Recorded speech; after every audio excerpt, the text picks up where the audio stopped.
All right, good afternoon, everyone. How's everyone doing today? My name is Nego. I'm a Director of Analytics Consulting and leader of the Tableau Solution Group here at Avaap. We're so appreciative of the opportunity to present to you all today, and certainly appreciative of your attendance and engagement throughout this session. Before we dig into our topic, I'd like to provide just a quick overview of Avaap and share a little bit about ourselves. Avaap is a cross-platform, industry-specialized global IT advisory and management consulting firm. Our span of consulting and technology resources enable us to build for the future faster and better than before, combining a massive breadth of experienced consultants across several consulting practice areas with the ability to support clients across multiple sectors and industries.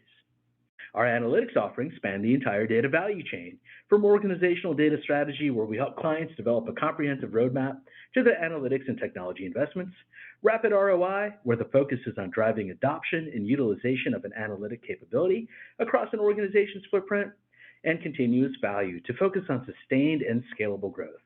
These three pillars are complemented through our ability to execute engagements from robust and transformative solution delivery, supporting enterprise data initiatives, Tableau dashboarding quick starts, Tableau technical health checks with a focus on the infrastructure, setup, and configuration of your Tableau environment, and we even serve as a managed services provider to some of our clients to fully host their Tableau capability, accompanied with full service operational SLAs and hands-on maintenance and administration. Before we get into the introductions here for our presenters, I wanted to quickly mention that if you do have a question at any time during this presentation, please do use the Q&A box at the bottom of your screen or the chat function. We'll make sure to get to your questions. This session will also be available on demand within 2 business days of its recording. Now it's my distinct pleasure to welcome 2 of my faves, Brandon Howe, Senior Consultant in our Data and Analytics Practice, and Nego Jovanovich, Solution Architect in our Data and Analytics Practice. Gentlemen, thank you for joining and welcome. We've got a great one today talking about equity and all the elements of data within that concept and domain. Brandon, I'm going to hand it over to you to take the ball from here. Actually, I'm going to take over Nego. Hey, everyone, this is Nego Jovanovich. So thank you for the great introduction. Truly appreciate it. And thanks for everyone for hopping on today to talk about a super important topic about specifically kind of talking about equity and how we can potentially use Tableau as well as publicly available data to kind of help with some of these equity type situations. So before we kind of talk about the Tableau portion, I just want to do a brief introduction about why is equity important. The major kind of concept, or at least the major kind of thing that I like to think about is everyone deserves an opportunity. And it's important for organizations to kind of think about the goal of kind of helping people within their organizations reach this goal of everyone kind of having an opportunity, everyone being able to go and grow regardless of their socioeconomic background, where they came from, right? None of that should necessarily affect the opportunity that someone deserves an opportunity to give that a shot. And what Brandon and I are going to try to show you, or at least going to use Tableau to show you, is how we can use data that's available to the public and how you can layer that over data that you already may have to allow your organizations to help make better decisions when it comes to equity. When it comes to equities. I want to go to this quote, which is the second bullet point that we see here. Equity requires removing obstacles such as poverty, discrimination, their consequences, including the powerlessness, the lack of access to good jobs with fair pay, quality education and housing, safe environments, and healthcare. That comes from the Robert Woods Johnson Foundation. They've done a ton of really good research when it comes to equity and how to create an organization or kind of model that to kind of break down some of those borders. One thing that I always one idea that I want to bring up here is is it enough to have jobs available in different socioeconomic backgrounds to really provide equity? When in reality, while just having these positions available, that may not be enough. What also is a big kind of focus or a big kind of component of the equity situation is maybe training for those jobs. How are people that are disadvantaged? They might not typically have this opportunity because of the training that's involved with different positions, right? So there's a lot that goes into equity rather than just having the service provided. It's how are users consuming the service, and specifically in the public sector, how can you use this data of these equitable situations to make better decisions, to help distribute services? How can private organizations also use this data to make better decisions? And Brandon and I have a lot of use cases at the end that will kind of show about certain situations that we can, or at least certain examples where you can use this data to help make better decisions, not only within public sector organizations, but within all organizations. The next topic, the next kind of slide just goes over the use case that we're going to discuss. So this is especially important for public sector organizations, where your product or service should ideally be distributed equally, to all populations in the jurisdiction in your city, state, county, census tract is what we're doing here, right?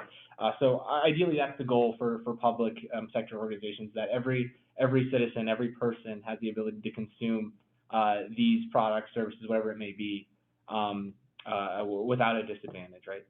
So one of the great concepts, or while this is a great concept to talk about, I think sometimes it gets lost in translation of how do we actually measure this, right?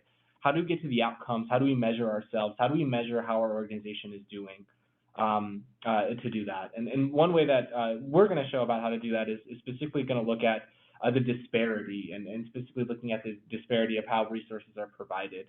One way that you're able to do this is look at the percentage of the resources that have been provided to certain groups versus the percentage of populations for these groups. And I'm being very generic right now when I say for certain groups or specific populations. We'll talk about that in a second with SVIs or the social vulnerability indexes and how we're actually using data available from the CDC, to create different groupings to help look at our data on another lens.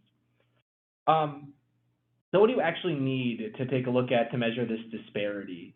What do you need to kind of get that across? And then the first thing you need is some type of information about recipients, right? So this could be address, city, address information, race, ethnicity, other identifiers that you're interested in that your organization has, or it's data that is already available to the public, right? And then also the CDC has a data source available that looks at the Social Vulnerability Index, SVI. For people that don't know what SVI is, basically what the SVI does, it summarizes to an extent which community is most socially vulnerable to a disaster. You can see a lot of those factors in our little chart to the right, but a lot of things to consider are things like economic data, such as education, family characteristics, housing, language abilities. In addition to that, things like ethnicity and even potentially even vehicle access. All these can be things that can discourage applicants or whatever it may be that you're trying to solve from either having access to a position or a job or something along those lines, right? So those are the SVIs that we've done that the CDC defines. What we're actually doing in our example is we're going to take these SVIs and we're going to group them into categories of low, medium, and high. High being that these are the highest risk individuals. Ideally, right, you would see equal spread when it comes to the populations in these SVI categories and the percentage of the services that have been produced or kind of consumed by these individuals. But we'll kind of look at some examples of what that looks like. The last thing I want to talk about before I hand it over to Brandon, who's going to dive into the Tableau portion of it, is specifically just kind of talk about our software that we use and kind of our architecture. So we are using Tableau Desktop, obviously, to go in there and create some really powerful dashboards, and not only are they powerful, but we were able to design them quickly and effectively, right? So we are using Tableau Desktop to create these dashboards. Tableau Server, so that's how we're going to share the dashboards when they're created. We want to go in there and share them with our users, so that's what we're using Tableau Server for. Alteryx, we are using Alteryx to geocode our information. We're doing our data at census tract. So the map that you're going to see that Brandon's going to go over is geocoding the data at the census tract level. What we're basically doing is identifying, using the address information from the data that we have, we're geocoding it to get relevant census tract information, where the CDC also provides information on the social vulnerability information at that census tract level as well. Then finally, a data lake of your choice is optional, but always nice to have. We try to structure our data in a data lake, have it there ready for consumption. Helps with automation. Just a lot of really good advantages for having the data in a data lake that we have. All right, so Brandon, I think I've talked enough, so I'm going to toss it over to you to kind of do your Tableau portion, and go for it, Brandon. Sure. So just to walk through a couple of the specifics of how the data was retrieved and prepped on its way into Tableau. On the left, you'll see a screenshot here from the CDC's website.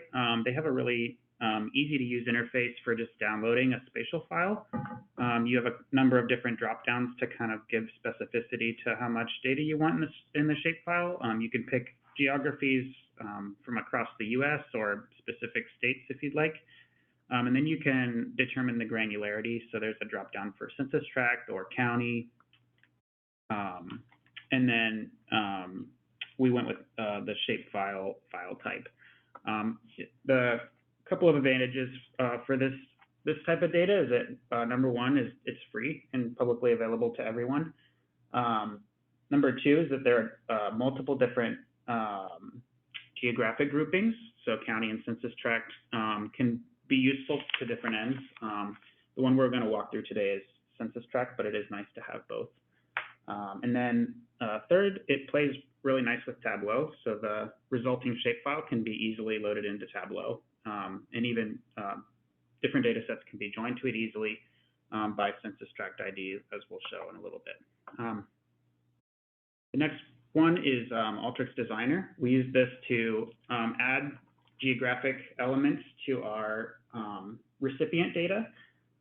So in our case, the geographic element that was most helpful to add was a census tract ID. So we have a list of addresses or that represent consumers of a particular product or service, and then the geocoder assigns a census tract ID to those, which allows us to link it back to the CDC's vulnerability index and assign a value to each person.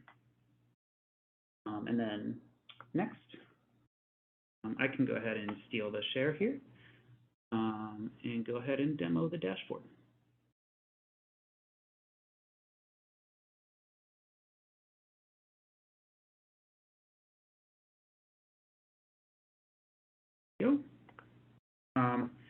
So this is just a quick proof of concept of this type of use case. You'll see here on the left a chloropleth map with colors indicating high, medium, and low social vulnerability of populations in those census tracts. And then the black dots are our recipients, our example users or recipients of a product or service. In our use case, this would be like a public sector client providing a product or service that's available to the general population. And so on the right, you'll see a bullet graph, which is a comparison of population distributions between actual recipients of this service and the population in those SVI values. Additionally, you have a county filter here to kind of nail down a specific geography and take a look more specifically at a particular county and even review where those dots are that represent people and which tracts they reside in, which can be helpful in your response or your active pursuit of equity. So if I were to look to improve my performance in high equity tracts, I could look to target these areas where obviously I have some recipients, but not as many.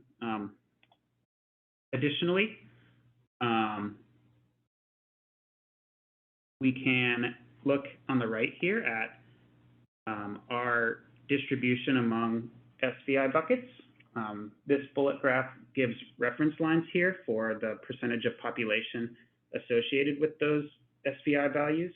And so as you can see here, our key measurement that Nego walked through earlier of disparity is really the gap between our bar and our reference line here. So in this particular example, the organization would want to push up these high SVI numbers in their actual performance to achieve a distribution of recipients that was closer to the population that they serve. That would be kind of the overall goal here and the problem that we're looking to address. But this isn't the only option that you have for visualizing this kind of thing. Another way that's particularly useful is representing this information in a time series. So over time, you can reflect improvement in equity performance over time to kind of tell that story, or look at cumulative cumulative equity performance, where you get closer and closer and closer to this ideal equity scenario where your actuals look like the population share. And that's it for the demo. And then I'll go ahead and give it back to Nego to walk through the rest of the slides.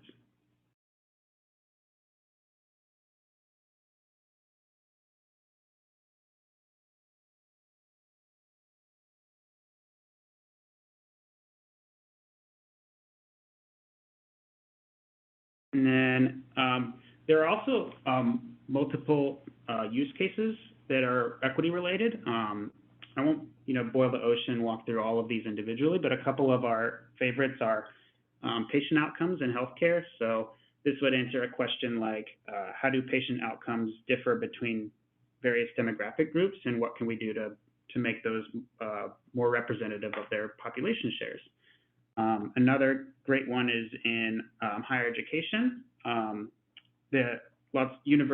Universities or education clients may want to look at wage disparity among different groups of students, or scholarship recipients, or various lenses of performance among their students. Those are a couple really great examples of use cases that you can look at to kind of achieve an equity-related benchmarking for yourself. So the next step is to go ahead and contact us.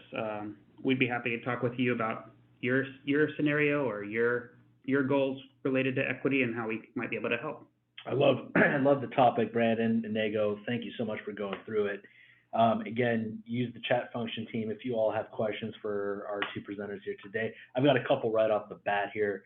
Either one of you can take it. I did notice that on the dashboard, obviously we talked about spatial elements. We did have a map there. What happens if I don't have spatial elements as part of my data set? What are my options in the context of solution? Sure. There's a couple options. If you have addresses, the geocoder is a great way to assign, to basically, in technical terms, to give yourself a join point to a different data set.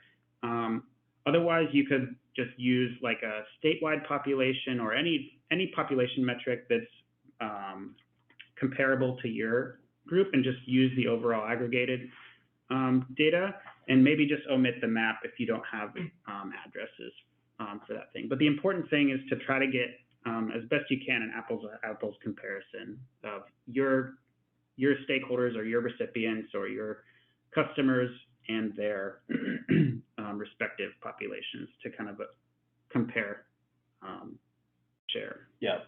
And then, when we talk about, obviously the topic is so important, and I would hate to think that there's limitations on developing such a capability to drive these types of insights due to a lack of funding. What options are there from a funding perspective that can help organizations at least tap into? You guys have any insights on that perspective? Go ahead. Yeah. There's probably a bunch that we don't even know about, but a couple that we do know about. I know the CDC does fund health equity initiatives. Various public sector institutions definitely take advantage of those, like even on a yearly basis. They definitely have like a kind of continual amount of grant money that's available for projects kind of in this spirit. But that's just one. I'm sure that there's more, maybe at a federal level or maybe even outside of healthcare. Yeah. There.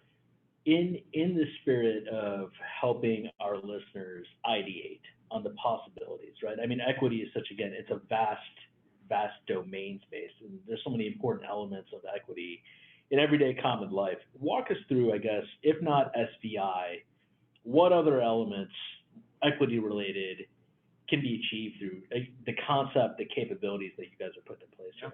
Go for it, Brandon. All you, man. Sure. Yeah. So a couple other ones that are especially really popular right now are looking at racial and gender and ethnicity equity. Additionally, you could look at veteran representation in certain populations. You can look at disability. You can look at Neurodiversity is another one that I learned about recently that's pretty interesting, with cognitive capabilities and those kinds of populations. So the truly compelling thing about this use case is that it's infinitely malleable. There are truly a ton of different lenses you can look through to kind of ensure equity for whatever lenses are relevant to your business or your service. There's a ton, and a lot of them have publicly available data, either through census or various other institutions that provide population data for you to compare to. Are you as part of the capability, Brandon and Nego, are you guys looking at this in the context of a daily refresh cycle of the data? Is it, like, I understand it's probably respective to the use case itself, but I would have to imagine, at least from a solutioning perspective, there are opportunities to get the latest and greatest on an automated cadence, where, you know, once you understand the objective of the use case, you understand how to use the data, building those integrations to get the live connects essentially will get you essentially the latest and greatest cuts of data as you're ideating on the dashboard, right? Is that a fair statement? Definitely. Yeah, and like I said, it really kind of depends on the goal that you're aiming for, right? Because like population numbers, if, you know, in our example, we looked at population numbers, those aren't going to change very much, you know, year over year, but how you're progressing towards your goal will. Yeah. Right. So it really kind of depends on what your organization is looking at. Maybe it's a week by week goal that you're looking at how you're tracking to reduce the equity or kind of work on closing that gap. Between those, but that's kind of where it comes from. If your organization wants to have that daily refresh, that's one of the great things about Tableau is we can definitely set it up to do the daily refresh. But it really kind of depends on your goals and how you're tracking towards it and what's actually possible. I don't think anyone is going to say, hey, we're going to close that entire gap in a month, right? So it's kind of making those progress goals of trying to close it over a period of time. Yeah, and I would have to imagine if you're, for example, say a large multifaceted organization, right? Or maybe you're in public sector, maybe you're in the educational domain, right? The elements of curating data respective to the equity domain and having that data be available to your end users for them to go build out individual dashboards attacking a wide diversity of use cases. I mean, that's also the secret sauce of this stuff, right? It's building a uniform enterprise platform to then enable your end users to take advantage of the capabilities and do their own ideation, their own exploration, their own creation. That's incredibly cool. Yeah, and I think even part of that challenge is, part of that data is you know, outside, you know, we grab data from the CDC, right? That's not data that we manage internally or anything like that, or organizations do. So part of it's taking, hopefully, your managed data sources that are kind of structured to, you know, some, you know, other available data sources and kind of blending them together. Is kind of also a key kind of component of it. Yeah, and we know embedded analytics obviously is very hot these days, right? The element of data, being transparent with the data. I mean, I see this as a unique, just right in the wheelhouse of public-facing dashboards, representative of just a large element of just public sentiment. Again, equity is such an important topic, and you can hit it across multiple industries, multiple domains, multiple facets, leveraging the data. Is there anything, I guess, you would say from a spatial perspective, just from a design consideration, if you're promoting this to a public-facing dashboard, are there some just quick lessons learned and do's or don'ts with the spatial data itself, Brandon, that you could lend our audience to a little bit of insight with? I would say, especially with public data, there are different constraints when you kind of release data publicly. One big one is that you can't reveal anybody's personal identifiable information. So you need to make sure that your granularity doesn't expose any of that detailed information. And number two, the users of your dashboards when it's public, are literally anyone. And so you have to take into consideration that anyone, anywhere could be using your dashboard. So making sure you have the capacity to handle large amounts of traffic if this were to get a lot of attention is important. Additionally, making sure that those with disabilities are able to use your dashboards is a really important consideration too. What about access to the source data?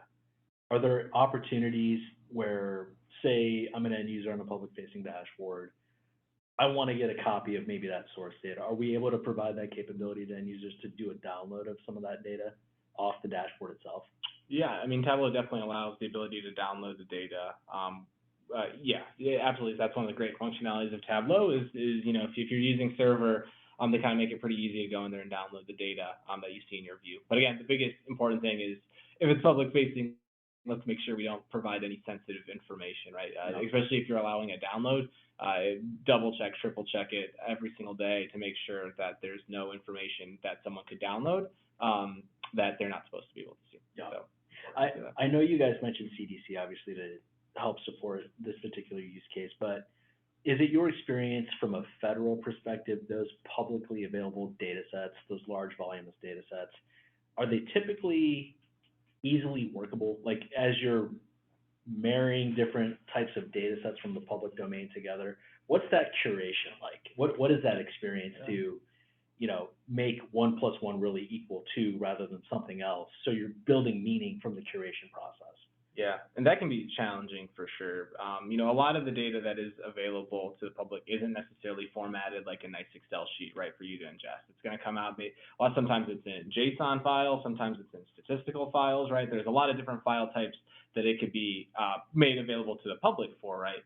That someone without, without having a deep technical understanding might not be able to even open the file. So there's definitely, when it comes to ingestion, for sure there are challenges of getting public-facing data when it comes to ingesting it from public sites. Like I said, a lot of it just isn't available in Excel files that anyone can download and put in a data warehouse. A lot of it is, hey, I have to ingest this specific type of file and then format it so it matches. So it matches kind of the format of data that we already have in our warehouse or data lake or whatever it may be, right? And making sure that even that join criteria, if you do eventually want to use it to join, all exists. So there's a fair amount of ingestion that has to happen. And I definitely don't want to discount that work. While the Tableau portion, I think we all love Tableau because of how easy it is to create visualizations. There is definitely some effort on the ingestion side, especially if you want to automate it, right? If you wanted to go in there and just download the data once, and then that could be done. But if this is something you want to potentially automate, there's additional things to think about too. Yeah. And I'll go ahead and add a little bit to that too. Occasionally there are challenges even finding the relevant data at the granularity that you need in the first place. A lot of the benchmarks that folks want to improve are the data that we have on them is really only at a national level or at a state level and doesn't have the level of specificity that you might need or hope for when you're marrying it to your data. Or if they do have it, it's hard to find or hard to find in a format that you can use with it. We've definitely been able to help some clients with that along the way as well. Yeah. Such an important topic, guys. Thank you so much for sharing this. I love the insights. And again, the applicability of data in the equity space is endless, right? And I think we all deserve an opportunity to see where we can continue to leverage data in meaningful ways to really break down these barriers and these walls and provide accessibility, equity, and access to everyone. Great work, and thank you again. I think the other important piece is the objective of the use case is so important. The journey to get there is also such a very cool thing to go through. Again, curation, thinking about design elements in the context of accessibility to every stakeholder that may be touching a public-facing dashboard, right? Making sure that there's meaning out of the data. Fantastic work, guys. Can't thank you enough for being here today. Great day. Yeah, appreciate it. Thanks, Thanks everyone.